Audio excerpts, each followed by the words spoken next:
Hi అండి, నమస్తే. Welcome to Andhra రుచులు. ఈరోజు వీడియోలో చింతచిగురు మటన్ కర్రీ తెలుసుకుందాం. చాలా టేస్టీగా ఉంటుందండి.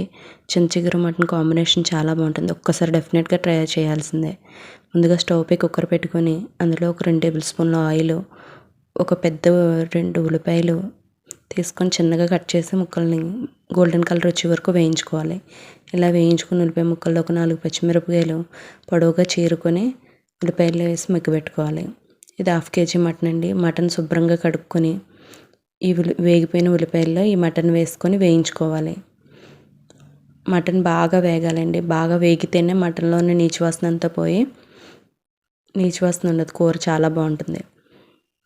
ఉప్పు పసుపు వేసుకొని వేయించుకోవాలి. మటన్ బాగా వేగిన తర్వాత అప్పుడు అల్లం వెల్లుల్లిపాయ పేస్టు, కొంచెం కొత్తిమీర, కరివేపాకు వేసుకొని మరలా ఒకసారి అల్లం పేస్టు పచ్చివాసన పోయే వరకు వేయించుకోవాలి. ఇవి బాగా వేగిన తర్వాత అప్పుడు గరం మసాలా, 1 స్పూన్ గరం మసాలా, 1 స్పూన్ ధనియాల పొడి వేసుకొని బాగా వేయించుకోవాలి. 2 టేబుల్ స్పూన్ల కారం. కారం కొంచెం ఎక్కువ ఇష్టపడేవాళ్ళు ఇంకొక స్పూన్ వేసుకుంటే బాగుంటుందండి. బాగా కలుపుకొని అప్పుడు ముక్క ఉడకడానికి సరిపడా వాటర్ పోసుకోవాలి. 2 గ్లాసులు వాటర్ పోసుకున్నానండి. ఇలా ఉడకబెట్టుకొని ఒక 5-6 విజిల్స్ వచ్చే వరకు వేయించుకుంటే సరిపోతుంది.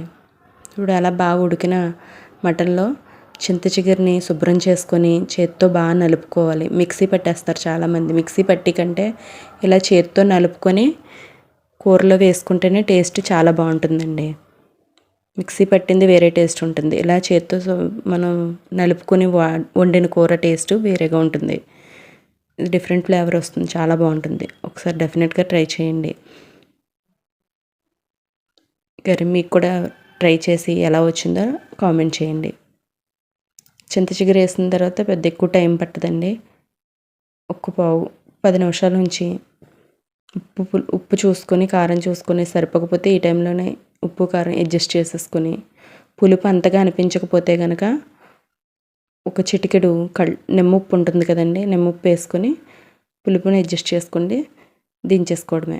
అంతే అండి, వేడివేడిగా చింత చిగురు మటన్ కర్రీ రెడీ.